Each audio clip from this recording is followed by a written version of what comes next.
eventually and putting them on this board, okay? This is only temporary. This is what they decided to do, so when their incident commander comes in, he knows this crew's on that line, this crew's on that line. Beautiful.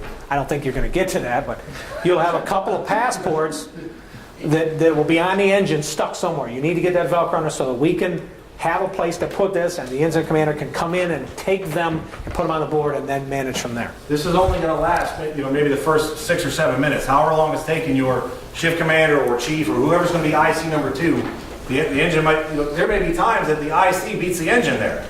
The chief pulls up and he gives the size up and he's waiting on an engine, and then when the guys show up, we grab the passports, and this never happens.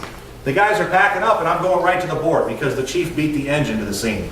This is the temporary accountability when the guys that stretch in and get packed up prior to IC number 2 establishing a formal command post. Is that clear? Is that, you get, if any of this is not making sense, you got to stop us, all right? Because we're rolling. This is a condensed version. So we did that. IC number 2 shows up, takes the passports off, puts the command post. We ran out of money. We didn't get to buy you the flag. I know you're disappointed with you don't get the command post flag. So the command board, if you want to look at that, we'll run through the pieces and abbreviations on that real quick, starting with the incident, the tactical worksheet side. On the left side in red is all is the tactical worksheet with benchmarks. Up at the top, so you can just check it off that you've done it. It's designed as reminders. We don't want you to look at this in lieu of looking to fire. The idea is to manage the fire and put a check mark that you did it, not put the check marks and ignore the fire. I mean, that thing can happen. If you don't get awed by this thing. I will reiterate that what Gary just said. This is the biggest fear of mine is we've given you this thing to touch now, and you're going to be here taking the test of how well you're doing with the fire. Not if the roof comes in and you didn't see it sag. Do not get caught up in this tactical worksheet and have a roof come in because you weren't looking at the building and saw it go. Okay, please don't. This is not meant to take your attention away from managing the fire. In Independence, we've just hammered the hell out of our guys that as soon as you get yourself straight and whatever, you find a friend and you now have an aide, and it's like, here, dude, take care of this for me. I'm going to run this fire. Now everybody comes in now and deals with him, passports, whatever, and it's like, I need another crew. Gary, get another crew? Yeah, we definitely recommend that is even splitting the radio duties. The IC runs the fire and the hazard zone. So we're talking about multiple channels. If those guys are on conventional, FD3, the IC talks to them, and I'll deal with everybody else and prevent distractions. I have the board, so if when you show up on a mutual aid, ideally you're reporting to the guy with the board, who's somewhere near the IC. The only thing we don't want is to get separated sometime where I get over here and I get a big fancy accountability set up, which is different than where the IC's at. I'll be over here and you be over here. This is a tactical accountability that every single order he gives, I have to record. He's going to ask them for getting reports and they say we're on the 2nd floor. I'm recording that we're on the 2nd floor. We do not want a separate accountability from the command post. They're attached at the hip. Both people, the IC number 2 and the support officer, answer to the word command. I'll take over the FD command channel because everybody that ain't in the hot zone will talk to me. Staging and EMS and everybody else. So if you call command on fire command 1, I'll say go ahead. You can't have 2 incident commanders. We have 1 command post that answers to command. So when he's talking to the guys inside, they need fans, all that stuff, but that's the intent. We don't have enough people to do that in the first 10 or 15 minutes. But we want to get to it eventually.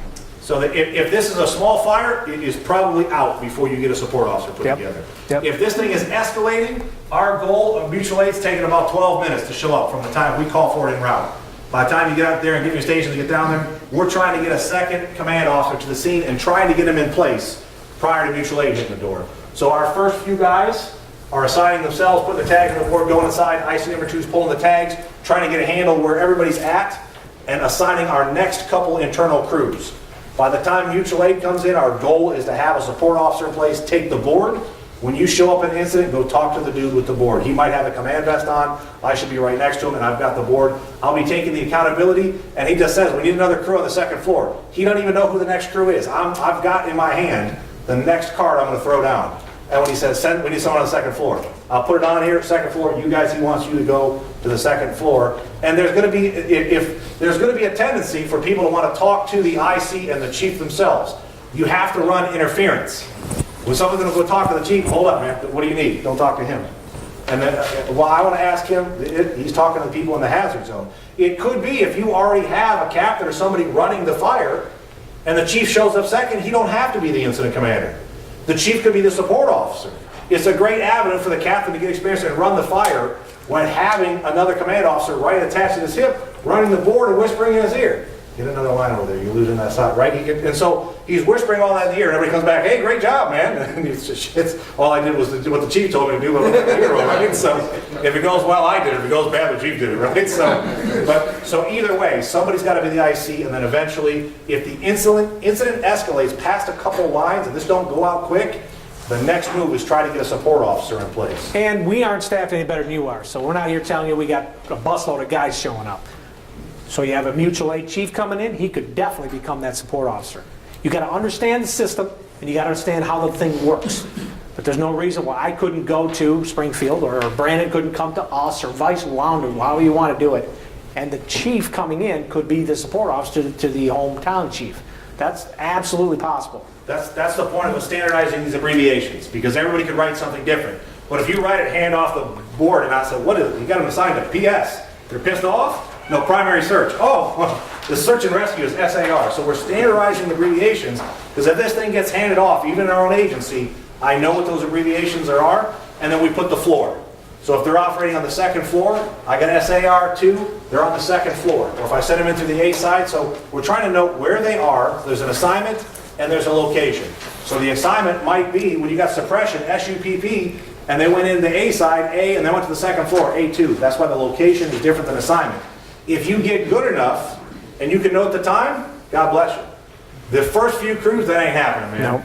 Nope. Late in the game on a commercial fire, and I get somebody at the door, and then the first few fire people have not put this out, and we get organized, and we get this thing, we're going to talk about divided into divisions a little bit, I might be able to start on the third or fourth rotation, tracking some times on some of these bigger fires with longer travel distances.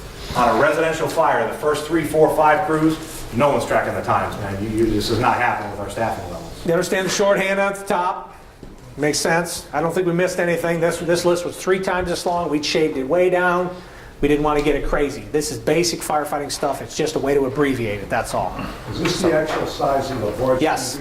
Because I was looking, you put one here. Yep.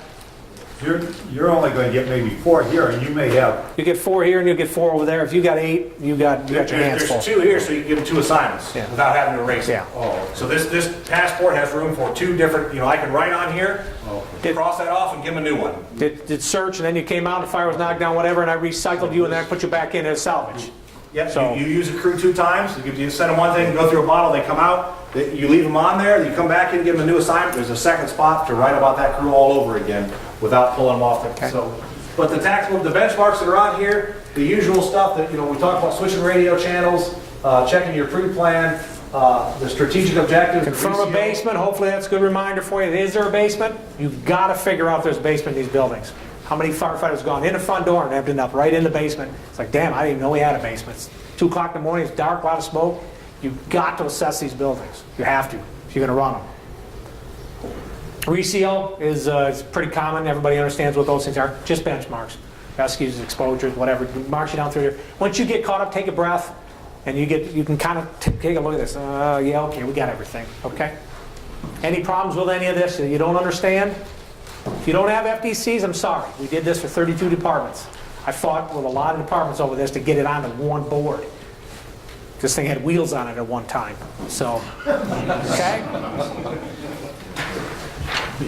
Staging, Gary, you want to hit that? Yeah, so the difference between, everyone's using staging, but we're just stealing some of the stuff out of Blue Card, that level 1 staging is the intent is every mutual aid unit, unless you've got some other assignment, is stage level 1 automatically. And level 1 staging means 500 feet from the incident, or don't pass your last tactical access. So if you're an engine, don't pass the last hydrant. If you're a ladder truck, don't get yourself committed, because you don't know what side of the building we're sending you on. So you pull up and you don't have an assignment, the guy, command from ladder 1, stand by. Don't just keep creeping all the way up to this thing, and they said, we want you on the Charlie side, and now you got to back up. If you have to back up when you get your assignment, you didn't level 1 stage right. Chances are, if it's a long driveway, and you're the third due mutual aid engine, it's a long driveway, if you're trying to call them, not answer, walk up. don't get these roads and driveways and all these things plugged up. So level 1 staging is in effect automatically. There's no staging officer. Just stop short, don't block the roads, and try to wait till you have an assignment. And it might be park and send your crew up. It's imperative that you do not block the access. We have to get ambulances in and ambulances out if somebody gets hurt. Level 2 staging is when we have a formal staging area. So it's a little further away. We got a parking lot or a roadway picked out. We got a staging manager. So if somebody gets here, what do you want me to do? The chief, go down there and set up a level 2 staging area for me. It says with a manager, because the goal is the level 2 staging area, we want to put somebody in charge. And they want to monitor what channel? Stage, Yeah, whatever stage 1, 2, incident 3, profile. 4. So if incident profile 2 is assigned, I need to monitor stage 2, but I talk to the command on what? Fire, Yeah, fire command. command 2, right? Because it's the incident 2 profile. So another job for a mutual aid officer, a mutual aid chief, is someone's a support officer. If that's filled, they say, hey, go back and set up a level 2 staging area. I'm about to upgrade this thing to a second alarm. Maybe it's at the entrance of the apartment complex, something like that. So we've always been sending extra chief and command officers to fires, but it ends up being like a committee in the front yard. You just have some extra guys because everybody feels to send a command officer to watch, maybe keep an eye on your guys and see how they do. But you end up with a couple guys stacked up, all standing the incident commander, and just armchair quarterback in this thing because we've never really filled out this ICS tree. There's plenty to do now. The support officer, a staging officer. The progress reports will be, the county dispatch right now is giving 20-minute ones, but since we're adopting the blue card, we'll go to the 15-minute ones. And if you have a local dispatch, we recommend to do the same thing, is every 15 minutes to have the tell you on the command channel, dispatch to command, this is your first 15-minute mark. Your second 15-minute mark. The minimum reply we're looking for, command, is to redeclare the strategy. Is it your 15-minute mark, and then you say, I copy, we're still offensive. If you want to give a better update, we're still offensive and we're making progress. Or we're still offensive and it's doubtful. We have extension to the exposures now. It's up to you, but at a minimum, this is a clue to redeclare the strategy. Because if you're busy doing stuff and they call you and you have to reply, it makes you look back at the building again and confirm, do you want to stay offensive? There's a slide coming up here for IC number 2 that says the biggest thing we can do to improve firefighter safety is proper strategy. That's where we kill people in house fires, is it tends to be putting firefighters in offensive positions with defensive fire conditions. And that's why this is so important. It's the most important thing that IC number 2 can do. IC number 1 sets this thing upright and size up and gives us a good plan. The most important thing that IC number 2 can do is continue to reevaluate the strategy. Because if you put people in offensive positions in defensive conditions, none of this Velcro matters, task level accountability matters. It doesn't matter what whiz-bang nozzle you just bought. When this fire overwhelms them and the building falls on them, none of that shit it won't fix it. You can't outdo bad strategy. So that's why this is on there every 15 minutes. What about doing a park, where you take count of like where everyone's at a certain time, you do that at the same time? When we get to a little bit here, we'll get to our responsibilities of IC number 2, and we'll get to CAN reports, where you're asking the crew for a CAN report and condition actions needs. We're assuming that, because remember, you have task level accountability. If I ask you for a CAN report, what's the conditions? I'm in the basement, I got moderate heat, we're applying water to the fire, I need relief down here. And we're assuming that you have your crew. Your job is to make sure when you give me that CAN report that you got it. So instead of getting a roll call of everybody at once and tying up the whole scene, I'm checking with you on your progress and you tell me everything's good. That means you got if you're missing somebody, that should have been a fire-ground emergency. The CAN report, just like dispatch is checking with me for strategy, I'm checking with you for CAN reports, and now you're counting your people, and I'll get a roll call, crew 1, how you doing in the basement, give me a CAN report, and they'll tell me. Crew number 2 on the first floor, CAN report, and they'll tell me. So we'll put the PAR, instead of having a separate, doing all these progress reports, and then doing a PAR on top of it, shit, I just talked to the guy a minute ago, get it one at a time, and it won't tie up all the airtime with a full PAR. The only time we'll talk about a full roll call PAR is when we get to switching to defensive. Yeah. When we withdraw from the building, we're going to have people give us a PAR as soon as they step out. But we have done that over the years, and I know where that's coming from. We did kind of the same thing. Every 15 minutes, you check on everybody. Well, what was happening, and the crews will come back like, dude, leave me alone. Right. I can't get any work done. I'm yapping on the radio to you all the time. Every 15 minutes, you're calling me, you want me, to give you No, knock it off. Let them work. If they need something, they'll get it in the can report or they'll ask for it. But me bothering them every 15 minutes to do this roll call is crazy. It And gets we've learned crazy. that. Some places are talking about air checks and accountability Jeez. checks and like, Let 'em no work. wonder nobody get no air time in. So we'll get the can reports, but you give us your progress report, make sure you have your people and during the progress report. So as we go down, yes, sir. What's CAN again? What is We're gonna Yeah. get to it, but it stands for conditions, actions, needs. So that way, every company and every crew is giving you the report in the same order, so you know how to expect it. That's new. So write that one down. You're gonna have to pound that one in, guys. Conditions, actions, and needs. What are your conditions? Heavy smoke, heavy heat, whatever. What are your actions? We're fighting fire like a mother, okay? And your needs? We need ventilation. We need it bad. That's all you tell them, okay? And Gary's big thing coming out of Blue Card is shut up. Quit talking on the radio. I'll ask you for a can report. Other than that, unless you got an emergency, shut up. There's too much air traffic, there's too much talk. You get guys in there who get nervous. They're not real good in air packs, whatever, and they just want to do this. They just want to yep, and tell me, I'm on carpeting, now I'm on tile. Oh my, it's we're up or down, now we're going second floor. Knock it off. Fight the fire. Tell me if you need something. I'll ask you for a can report, but knock off the radio traffic. It's no different than you just raise your hand and we'll call on you, right? So on the fire, but the problem is, right now, if most departments, and what we were doing is the guys inside got to belt out whatever they wanted. Interior Command, go ahead, be advised, and then there was something, and then it ended with at this time. Be advised, I'm talking on the radio too much at this time. And we would just keep getting these random be advised updates every time they did something they were proud of. Yeah. Be advised, we got water on the fire Yeah. at this time. Be advised, I've conducted a search of the living room at this time. And everybody wants to give us a be advised. Yep. And you know what? Oh, I don't care. Because when I sent you in there, I expect you'll probably go in there and do some firefighter 1 and 2 stuff, which will probably be water on the fire.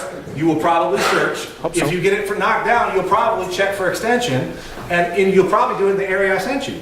And if you put water on the fire and there was black smoke from the outside, I'm going to see what? White smoke. So guess what I know just happened. So if it's going well over here, and I'm not going to call on you. Now if I send this crew over here and I'm not seeing any white smoke, crew number 2 can report. We got high heat. We can't find the fire. We need another line in here. And so as an IC number 2, things like high heat, can't find the fire, or when somebody asks for a second line, those are clues for, we either going to have to reinforce this thing and put it out Get 'em and out. change strategy. Then you're going to need to come down off the second floor. So, and the guys over here, Matt, I never got to tell you all the cool stuff I was doing over here, man. I put the fire out in the living room and I searched it and I pulled the ceiling and I found no extension and I didn't get to tell you. I know, dude, because they had bigger problems over here. And so the change is, instead of you just telling me whatever you want, just stay off the radio. Unless you have an emergency, stay off the radio. I will call you and say, and ask for a can report, and then you can tell me all the cool stuff you did. And sometimes you don't get to give one because I can tell by looking where you're at that it's not urgent. But the part would normally you just work your way around. I'll get the can reports generally in the chronological order that I'll assign the people. So crew number 1 went in first, crew number 2 went in on deck. These guys are in there and I pull all these tags and I assume command and then I say crew number 1 give me a can report. They're gotta get the fire knocked down. We got a primary search in the first floor. We have not made it to the second floor. Crew number 2 go to the second floor, do primary search, fire control. They get up there in a few minutes. I'm gonna get a can report from them, and then I'm gonna assign crew number 3, and pretty soon I'm gonna get a can report from them, and then I'm gonna come back around and get another one from who? Crew 1. Yeah, crew number 1 again. I get a can report, and sometimes I'll hear in the background of the can report, brrr, right? The tattle, crew number 1, you could go ahead and come on out now. So that's what we'll just rotate around, usually chronological order, but sometimes we skip people when we see stuff that don't look good. I want to talk to those people over there. And that allows the IC to direct the operations. Because realistically, a lot of our ICs were not running the fire. They were like combat stenographers, right? Everybody was kind of doing what they wanted, doing a lot of be advised at this time, and he was writing it all down. And everybody was just going wherever they wanted to go, and the IC wasn't running the fire, he was taking notes of the fire. And so we want to reverse that. So the rest of this stuff, other resources you need to consider, those all obvious stuff that, some don't apply. If you don't have a water department for pressure, some people say, I would love to be able to call the water department to increase the pressure. But not only do we not have a water department, we have no water. So just don't check the box then, So if you request a multiple alarm, from the second alarm on up, there are some things that should be included. Remember, if you haven't already, you should be requesting the incident profile. They should be assigning you one automatically. You should be monitoring the FD Command talk group, establishing that level 2 staging with the manager. Make sure you have a plan as to what you're going to assign these guys to and start delegating some of these responsibilities. If you haven't busted this thing up already and got a support officer or figure out who's going to do water supply or started putting people in a groups or division, which on a box alarm fire, you might not do any of that. We might just run this thing with one IC. But on a multiple alarm fire, you need reminders because we're not having a lot of multiple alarm fires. And when that happens, divided amongst your people, the guy that got the first, second alarm, he might not get to run another second alarm for 5 years because somebody else might get the next one. So these reminders are in there. That's the most important right there, because without that, you're not going to communicate with any of the incoming units at all. So remember to monitor that fire FD Command 1, 2, 3, or 4, whichever profile you're in. I know we're due for a break, but we're close. We're just going to push right through it, and so we can wrap this up. But if you're doing the PB dance, then we go ahead, and we won't be offended, but we'll just keep pushing. We've here. been through this screen. Is there anything that you don't get about this screen? That we put the conventional stuff over here. When you go to conventional, it dumps you right into the first one. If you get crazy and you want to start doing all this, you're just asking for, you better be good, because you're getting people deep into the radio system. But when you go conventional, it usually dumps you in here, and that can be your inside crews. Ours is pyramided across FD3. You do whatever you want to do. But this is paramount that you get a profile, especially on a second or greater, and you start using this. If it's profile 3, you're in MABUS 3-2, MABUS 3-3, MABUS 3, you're in Fill 3, whatever. But that's how that works. There's 4 of these in your fleet map. So the next one down allows you to take some notes on the sides of the building. Alpha, Bravo, Charlie, Delta. We should have put that in there. We went A, B, C, and D, and it should be Alpha, Bravo, Charlie, Delta. So that's another mess up on our part. So Violated me. yeah, right. Yeah, you can do that. So and then down below a spot to take notes for whatever it is that you want. If you're really good at math, you can play this game down here. Some people wanted the Yeah. fire flow calculator. Yeah, whatever. If you're using a calculator in Yeah. a commercial Yeah. fire, I mean, you got a bigger problem. Pull another line. Yeah. So take some notes. This is a great place here. Yeah, stick men. So we've talked about this on the back. Remember, there'll be Velcro down both sides. You'll be able to stick your passports on and get this shorthand down. This is what we'd like you to use so that you can come in and we can grab you and say, here, be my aide. Take this, and you kind of understand. There's no customization from department to department. We're all going to try to use the same boards and the same lingo and the same process. So, okay. Any questions on that? There's your support officer we've talked Yep, about. we I think talked we about beat this. this up. You guys kind of got ahead of the PowerPoint here. This has been good tonight because the first 2 groups were like, just give me this shit, I want to go home. And they listen and they not in any questions. It's like, okay, God help you. But you guys have been good, but you kind of got us out of our routine here. So you understand this, the importance of this guy. I mean, I know we don't have one, but you got to get a guy to help you out with this. You got radios now, you got command boards now, you got passports now. You got way too much for one guy to manage. And some people, everybody was sometimes doing this, but calling it different names. We had an accountability officer, Yep. sometimes calling it a safety officer. If we just standardize that it's the support officer, he's got the board, he's connected at the hip. Yeah. Like I said, some people showed up, the guy, a safety officer, the guy was running around yelling at people for not having eyeglasses on and shit. I mean, that's all good stuff. That's task level safety. Yeah. The strategic level safety, by relieving this, remember, the safest thing you can do is take this burden away from the IC so we can focus on strategy, and then we're going to save lives, as opposed to who doesn't have gloves on and who doesn't have eyeglasses on. So if you have a safety officer, get him in there and make him a support officer so the IC can focus on strategy. Assigning a group or division, so that the next level of accountability is after we've touched on this, after these passports are, I think I got some of that Velcro here. Yeah. What is our? I don't know where you do it. After these ones are, they're right here, Yeah. are on the board here, and the chief's the IC, he's got it, or maybe it's a support officer, he's got the IC, and we've got 3 or more crews working in the same area. They're gonna start bottle bumping and there's a lot going on. Before we start putting more people in there, we're gonna lose track of people coming in and out of the door. I mean, that's too many firefighters that start wandering off. The next thing we wanna do is put somebody to manage that division. And that's usually, on most times, is right at the A side door. Most of the lines went in the A side. I got 3 crews. Then put this thing out. We're probably either going to reinforce it or go defensive. We decide we're going to reinforce this. I'm going to manage the Division A. So I'm going to show up. He's going to assign me Division A. Those are crews in Division A. I have the people that went in through Division A. He handed me these 2 crews. He tore off the Orange Company identifier so he knows who's in there. I'm going to go to the front door and manage Division A. I'm not going to go in the hazard zone. So now I can physically, if anybody comes in and out, I'm going to see it. Where are you going? Where's your buddy? What part crew are you on? And I'm going to look at these, the conditions. I'm going to make sure that the hose lines are going where they're supposed to, that they're everywhere. I'm in charge of this entire division, all the operations, the accountability, the safety. If these crews that are assigned to me call command, they don't know I'm here. I have to insert myself into that communications. All of a sudden, the Engine 1, Crew 1 to command. I have to jump in there. Engine 1, Crew 1, go ahead for Division A. Oh shit, they got a middleman now. And so now I'm going to do I'll handle the CAN reports and I'll manage this whole thing. If all the crews went in from Division 1, that takes a major load off the IC, and I can manage this piece of it. If they decide this was a large building, we're going to put another engine on another side. If there's no division officer, he has to manage that division. If you get 1 crew in Division B, he'll probably handle that. I got 2 crews over here. Also, when we get 2 crews in Division B, now we get another officer. Go take Division B.